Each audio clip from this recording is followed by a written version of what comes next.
Hey, what's up YouTube? Down1Person21 here, and I'm here yet again with another deck profile for you guys. Haven't done one of these in a little while myself, but recently went to locals this past week and decided to actually play Goku Kagero. Although, you know, with the release of set 4, you have a lot of new decks out there, a lot of new strategies out there. I decided just to go with a nice little classic deck. We ended up playing 4 rounds. I went 3-1. I actually lost to my friend Matt. He was playing Red and Blue. It was a little bit of bad luck and bad draws and some bad play on my part, but I mean, he's actually one of the better players there, so it's not too bad to lose to him. And then we end up going to top 8, and then I won my top 8 match, and then we all split at top 4 as we always do. So who knows? I probably could have went farther with the deck, but yeah, I was really proud with the deck. Really fun. I haven't really took this deck to a tournament, so I thought just to do that for you guys. So, this is just a little different from what I've done in a while with my deck profiles. I don't have my tripod right now, so I decided to do this by hand and actually do a spread. It's a little easier. So, I'm going to go through my card choices. So first, your starter, Conroe. Let me focus that. He's arguably the best starter in their respective clan. Instant +1, and you search out for all these key cards, which I'll explain later. Yeah, 4 heal. 4 draw triggers. I decided to go with the 4 Gatling Claw rather than Monica because I hardly use my draw triggers to boost anyway, because you have better, more ideal boosters you prefer to have on the board anyway. And Gatling Claw put in a lot of work because I ended up facing 2 Azel decks and I ended up killing their starters. I screwed up a Spectral Duke Dragon deck. I mean, they're still very disruptive, so I like them. And then I went with 2 Draco Kid and 2 Rakesh, and then 4 Tar because I didn't have any more Draco Kids. Plus it was nice, because it kind of like bluffed my opponent to think I ran 12 crits because they saw 3. And I never revealed a draw trigger. That was pretty interesting. Next for grade 1s, 4 bar. Ever so important in this deck. 4 Buri. What's nice with Buri, now some guys may run 3. I like 4 just because you do create a good hand advantage. Just because you do concentrate on taking out a lot of your opponent's boosters. So it's usually less shield you can guard with, so thus you have a little bit more hand size to be able to afford to use perfect guards. And I mean, I try to run 4 perfect guards in every deck. 4 Kimnara, very, very important card. I don't really use it as often unless my opponent has a potential booster or grade 1 on the field that can really hurt me, such as, let's say, an 8k booster. If they're going to create a 20k column, Death Army guys I killed Slayer Daggers. 10k Vanguard boosters, so it's very good for that, and it's 6k, so it's pretty good to hit the numbers with your other attackers. And then arguably the best grade 1 in this deck for this build, Airmo. Pretty much like Airmo, if I don't have Airmo in my starting hand, I try to, usually by like turn 2, I search it out with Conroe, because this is what you want under the Vanguard.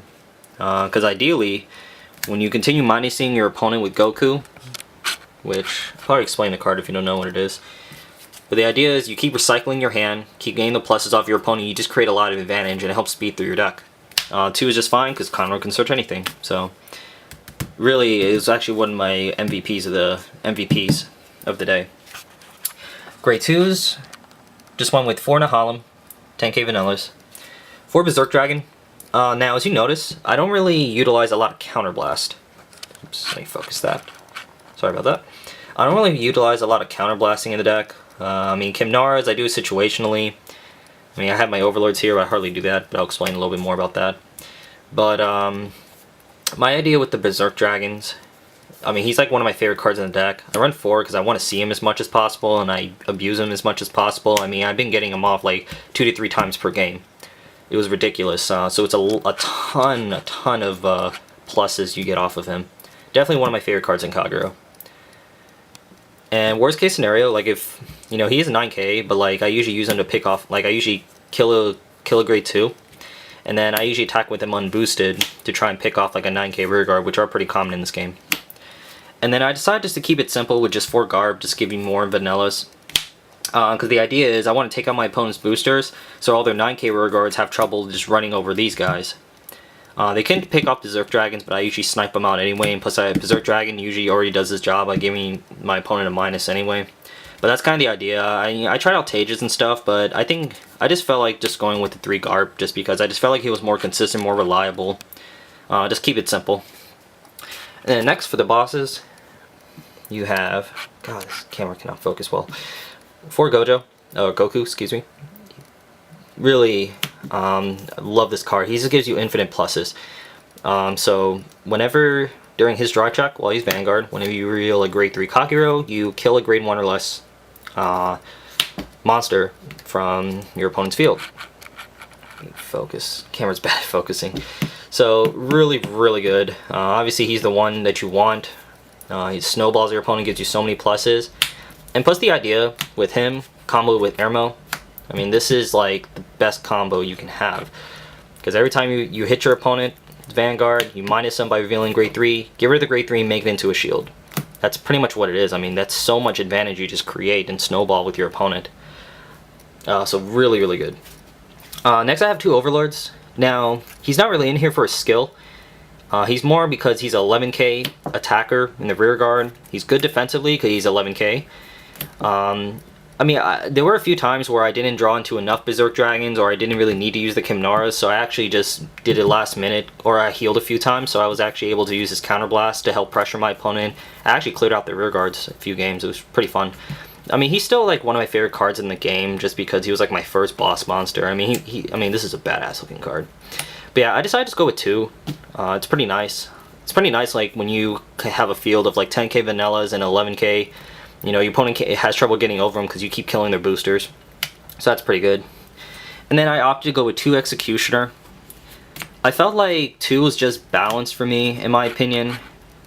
Because my goal is just to snowball my opponent and give him minuses. And then, I mean, I have Executioners. I mean, once I get them on the field, I usually protect them pretty well. I can afford to, so I just keep swinging for 20k columns. Which is nice. I mean, my option was to go with 3 Executioner and 1 Overlord, but I just like the Overlord a lot. Just defensively, I just felt like it was very versatile for the reasons I explained earlier. So, I mean, this was pretty balanced. I mean, some guys like to do 3 Executioners like Lockkeeper and stuff, but I decided to keep this deck very simple, very classic, and it really worked out really well.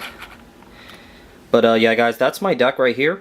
I may actually do a video comparing this one with the Lockkeeper build. Like, I actually got to do an updated version of that one for you guys. But other than that, guys, leave a comment below. Give a thumbs up if you are definitely a fan of Kagero and Goku. In my opinion, Goku, this is probably the best deck, the best version of Kagero until Overlord the End is released. But as of right now, I mean, with my experience with both decks, I feel like this deck is probably the most competitive. It's a lot more consistent, very simple to play, very simple image of winning, but I mean, it does it so well. So, other than that, guys, thank you guys for watching. And I will see you guys later.